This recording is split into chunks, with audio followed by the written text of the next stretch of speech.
I saw this question: if only American citizens are voting, why are voter integrity laws controversial? Because all of this has never been about fraud. It's about power and who gets to keep it. So starting with reality and not propaganda, voter fraud in the US is statistically basically non-existent. We are talking numbers that are like 0.0001%. Multiple studies, investigations, audits, etc., even the ones that were supposed to prove widespread fraud, couldn't find anything close to what people claim online.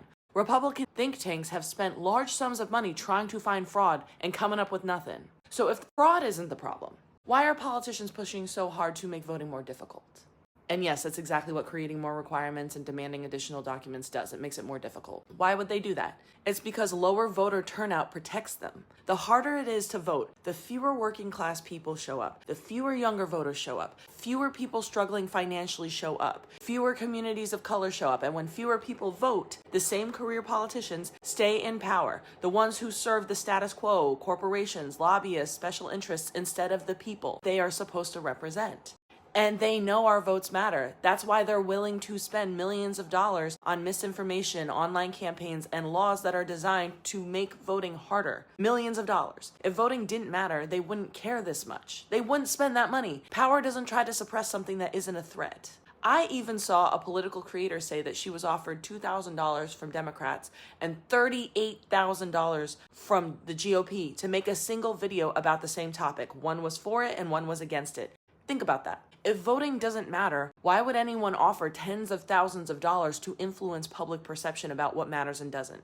The huge difference in the amounts is also telling too, especially since the GOP loves to claim that they are fiscally conservative, supposedly. Modern day tactics, which are completely rooted in history. After the Civil War, when black men were legally allowed to vote, states imposed poll taxes, literacy tests, intimidation, and grandfather clauses. Not because of fraud, because if too many people are voting, especially black people who knew the system was unjust and unfair, they threatened the people already in power. Poor white folks were just collateral damage, by the way. It didn't matter as long as black people couldn't vote at the end of the day. So think about that.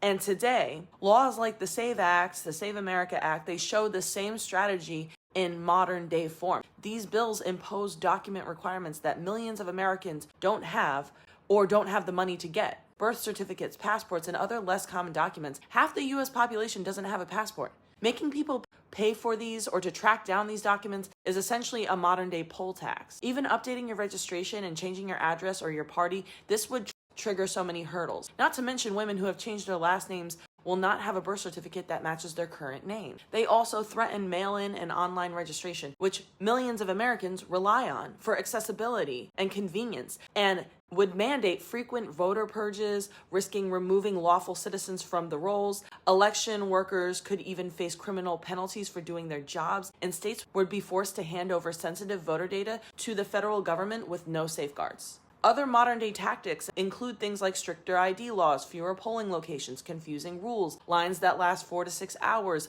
illegal redistricting like Texas, gerrymandering, all designed to make people feel powerless. Because if people feel powerless, they don't show up, they don't even bother. And when they think that none of this matters, the same politicians, the ones who vote for corporations and lobbyists instead of constituents, they stay in power. So if you're one of these people asking, like, why is it controversial to make it more expensive, essentially, and more restrictive to vote, if only citizens are doing it, like, you're really looking at this in an uninformed, overly simplistic way. The real question that we got to be talking about is, why are they so desperate to make voting harder if our votes supposedly don't matter like they're trying to get us to believe?